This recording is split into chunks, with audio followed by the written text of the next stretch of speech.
trajeto. Ele teve um sonho, e o sonho para realizar. Você tem um projeto. Você acha que basta você pegar uma folha de papel e planejar, certo? Aí você foi lá, chamou um profissional, ajudou você a colocar um plano no papel. E aí você vai do plano à realização. E aí começa um monte de coisa a dar errado. Você fala assim, tem alguma coisa errada no projeto. Não, querido, tem que viver um processo. Tem gente que olha uma pessoa muito bem sucedida. Hoje a gente vê no Instagram milhares de pessoas ganhando rio de dinheiro fazendo determinada coisa. Aí você começa a fazer e vê, gente, mas está demorando muito, fulano ficou rico, eu não fiquei. Ele teve sorte, então eu não estou tendo. Não, querido, ele não teve sorte, você não. Ele trabalhou e você não quer trabalhar. Ele passou pelo processo e você não quer. Você quer dar um salto do primeiro para o último andar. O cara não teve sorte, não. O sujeito teve resiliência. Ele persistiu. Não tem sonho de graça, não, gente. Quem tem um sonho aqui, levanta a mão com vontade. Beleza? Então espere, querido, que você não vai ter uma linha em ascensão. Você precisa de uma bagagem. Você precisa de preparo para chegar até o sonho seu. O que José podia fazer? Qual seria a trajetória de José se não tivesse aquele percurso todo? O menino, tratado melhor que os outros, ia sair daquele lugar para governar o Egito de que jeito? Não tinha do processo. Ele precisava entrar na escola, ele precisava aprender. E nesse aprender, muitas vezes a gente fica no looping do aprendizado por tempos e tempos e tempos e tempos nesse aprendizado. Mas vamos entender o que José fez, porque José não caiu no looping. José foi um cara que não ficou no looping. Alguém aqui se vê rodando em círculo, igual o ratinho, e fala assim, Deus não sai do lugar. O que está acontecendo? José aprendeu com cada processo da vida dele. Ele teve que passar pelos processos e ele aprendeu com eles. E é isso que José ensina, e eu gostaria que você entendesse isso, porque na pedagogia de Deus, às vezes, na maioria das vezes, a gente aprende na dor. Tem gente que acha que a linha é ascensão. Não, é igual eletroencefalograma. Sobe, desce, sobe, desce, sobe, desce. Se a linha ficar aqui, significa que você morreu. Certo? Então, enquanto está subindo e descendo, significa que você está vivo, você está aprendendo, você está dentro do processo de missão de Deus. Você pode glorificar a Deus por isso? Agora, tem um tempo de preparação. E nesse tempo de preparação, você pensa que alguma coisa deu errado. Imagina José cair no fundo do poço. Depois que disseram que o sonho dele disse que todo mundo ia se render para ele, e ele estava lá no fundo do poço, o que ele podia pensar? Nossa, aquilo foi fantasia da minha cabeça, não foi de Deus. Porque como é que eu vou chegar aquilo ali, aqui no fundo do poço? Era o processo. Você pode estar no processo do fundo do poço. Eu e você, em alguns sonhos da nossa vida, a gente pode estar nesse lugar aí. É o fundo do poço. A gente tem que descer. Sabe, eu não jogo videogame, mas quando meus filhos eram pequenos, eu jogava aqueles mais precários que tudo, porque eu não sabia jogar. Acho que tinha um que era do Mario. Esse eu acho que eu sei, que é o 1. Aí eu prestava atenção numa coisa. As vidas iam acabando. Aí quando a vida tinha que acabar, o que tinha que fazer? Tinha que entrar numa caverna, em algum lugar, para pegar força para voltar para o caminho, não é assim? Igual José, foi lá no fundo do poço, pegar força para poder começar a caminhada. Mas lá embaixo, filha, é uma mola, certo? A mola faz isso, você tem que afundar ela lá para ela impulsionar para cima, certo? E aí você pode estar aí nesse fundo desse poço e você está achando que deu tudo errado. Não deu não, é só o começo, tá? Você está pronto para sair do fundo do poço? Primeiro você tem que ficar bem aí dentro. Primeiro você tem que olhar para o fundo do poço e falar assim, beleza, Senhor, o que eu vou aprender aqui? Porque se você não aprender o que está no fundo do poço, você vai ficar no fundo do poço, no looping. A gente entra na escola e você passa 1 ano no colégio. Você vai estudando, fazendo teste, final do ano você tem uma prova.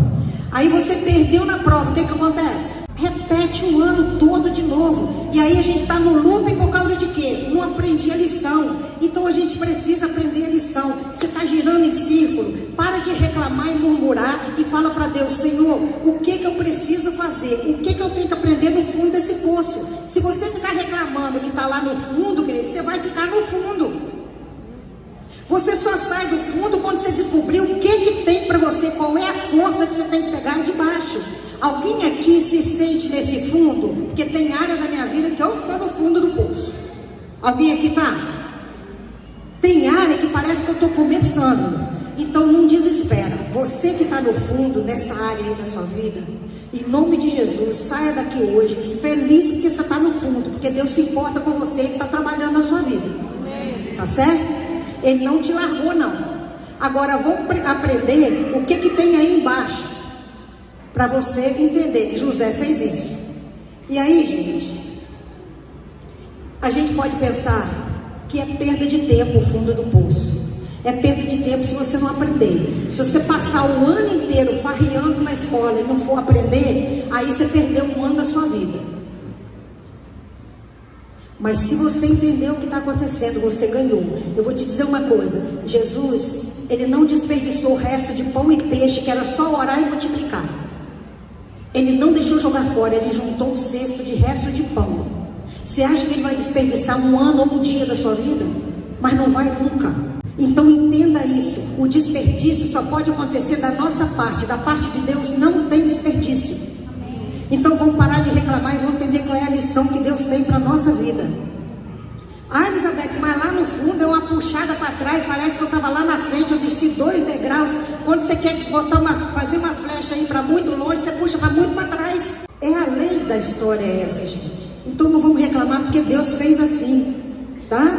É lá no fundo do poço que José entendeu que não ia enlouquecer. Vamos imaginar que alguém aqui quer fazer medicina. Você quer fazer medicina. Aí você entra, primeiro dia de aula, você tem que ir lá dessecar um cadáver. Aí você desmaia. Eu conheço um monte de gente que desmaiou. A primeira vez que viu um corte, viu sangue, desmaiou de novo. Pode fazer medicina? Não pode fazer medicina. Então está no sonho errado. Tá? Se você desmaia porque você viu um cadáver, essa é a profissão que você não pode ter, querido, porque você vai lidar com cadáver. Se José está no fundo do poço e ele não pode lidar com isso, ele não pode governar uma nação, querido, porque ele não vai saber lidar com o problema. Você quer montar uma grande empresa, gigante, quero ter uma empresa com não sei quantos funcionários. Aí você começa a conhecer pessoas e você fala assim: misericórdia, você lidar com isso não, pelo amor de Deus, tira da minha frente. Você não pode ser um empresário, ele pode lidar com gente, querido. Entende? Você vai passar por situações que vão testar você para ver se você se capacita para esse sonho. Então o problema já não é de Deus, mas é seu. Para de reclamar com gente enjoada na sua vida. Porque gente chata na vida da gente ensina a gente a ser paciente. Você pede paciência para Deus e acha que Deus vai botar um pozinho mágico, né? Vou ficar paciente, não, ele vai botar gente insuportável perto de você. Não é não, gente? Deve ter um monte de gente passando por essa lição aqui agora. Não olha para o lado não, porque o chato pode estar do seu lado e você fica quietinho, você não quer nem mexer. Se não posso mexer, que a pessoa vai perceber. Ele teve que passar pelo poço, teve que passar pela escravidão, ele teve que passar pela prisão, ele teve que passar por vários estágios para ir pegando força, igual o videogame. Vai pegando experiência, vai pegando força. Cada fase da sua vida é alguma coisa que você está aprendendo. Você pode até achar que não, mas está. E essa capacitação aí é para esse sonho chegar no lugar que ele tem que chegar. Tem um versículo na Bíblia que diz assim: se você não pode com os homens que andam a pé, como é que você vai correr com aqueles que competir com os que andam a cavalo? Você não pode lidar com o problema que você está lidando hoje na sua vida. Você quer realizar um sonho grande, mas não vai conseguir, filha. Você não consegue passar no teste que está tendo agora. Se você não consegue passar nesse teste pequeno, você vai passar no outro grande como? Você quer um sonho maior. Então aguenta firme a tua lição e passe por ela. E entenda os sinais.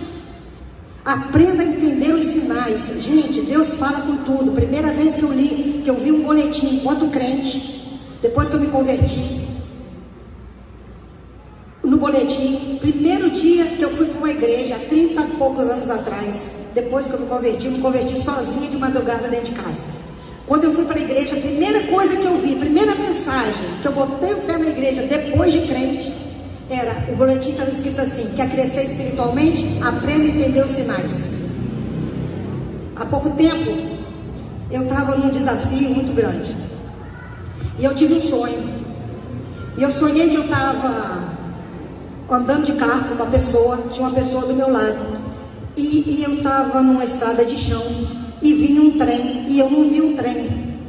E quando eu vi, eu estava em cima do trem, eu estava em alta velocidade. E eu freiei e o carro derrapou. E quando eu ia bater no trem, eu acordei. Toda vez que eu tenho um sonho, que o sonho é de Deus, que é uma coisa que Deus quer falar comigo, eu entendo a revelação. Se eu não entendo, se o sonho é tudo misturado e bolado, é coisa do meu inconsciente. E eu acordei e falei assim: Deus, tem um negócio aqui que o Senhor está me dizendo. Eu estou sentindo alguma coisa que é, mas o Senhor revela para mim direito o que é. A pessoa que estava do meu lado era alguém que estava tentando desenvolver um projeto. E eu, no sonho, o que eu senti, quando eu acordei, se eu tivesse numa velocidade menor, eu frearia a tempo de não bater no trem. Qual era o problema do meu desastre? Eu estava numa velocidade maior do que eu podia. Eu procurei entender onde, o que eu estava fazendo, que aquilo ali tinha a ver comigo. Aí eu comecei a pensar na história. A pessoa que estava do meu lado, é real. Essa pessoa estava querendo desenvolver um projeto e eu, sanguínea, não posso ouvir falar alguém que está fazendo um projeto, que se eu sei como é que faz, eu me meto e falo assim: bora gente, vamos fazer isso, a gente acelera, a gente faz. Se era para fazer em 2 anos, fala 2 anos é muito tempo. Se Jesus voltar antes, a gente não completou, vamos fazer em 6 meses. Essa sou eu. E aí eu me envolvi no projeto da pessoa e quis empurrar essa pessoa. Só que o projeto era de Deus para a vida dela. Eu estava conduzindo um carro, entendeu? Ela estava de carona e o projeto era dela. Eu não tinha que conduzir o projeto de ninguém. E eu comecei a entender isso. Só que eu não sabia o que eu tinha que fazer. Um dia, nessa época, meu filho me compra um computador, porque o meu tinha pifado. Ele falou: mãe, chega e fica andando com coisa meia boca. Compra um negócio direito, que vai durar para sempre. Não vai ser para sempre, mas vai ser por muitos anos. Comprou um computador caro e falou assim: pode ficar tranquilo, você não vai perder nada desse computador. Um mês depois, o computador deu defeito. Ele falou: não é real isso, não dá defeito esse computador. Aí eu levei num shopping perto da minha casa. Isso tudo no meio do sonho, no período do sonho. Levei o computador num shopping perto da minha casa, numa loja de computador. O cara olhou, testou, não é bateria, não é nada, o defeito é interno.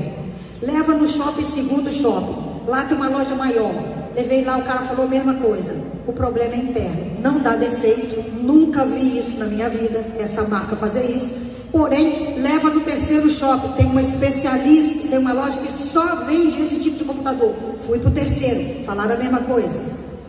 Me mandaram pro quarto, que era o técnico. Fui no técnico e ele disse para mim assim: nunca vi esse defeito, não era para ter. Vou mandar o seu computador para São Paulo, porque ele veio com defeito de fábrica.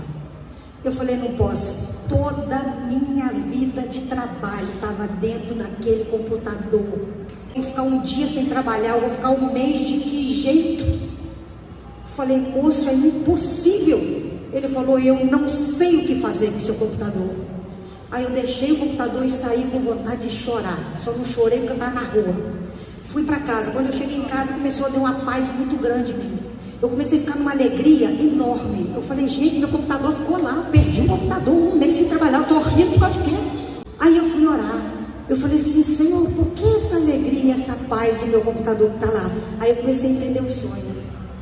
Eu não entendi a lição conscientemente. Ele teve que fazer o quê? Frear o carro para mim. Ele me tirou o meu trabalho.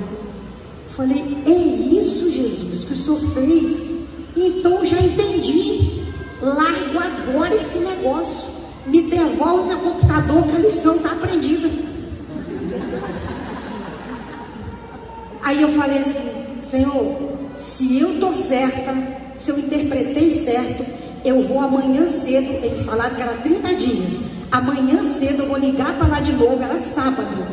Eu vou ligar para lá e vou perguntar a notícia do computador. E o Senhor me devolve ele. Que eu não vou me meter nessa história mais. Liguei, 10 horas da manhã eu estava ligando. Eu falei assim, moço, eu sei que só vai voltar daqui 30 dias, mas faz favor para mim, me dá uma notícia aí, eu quero saber como é que tá passando meu computador.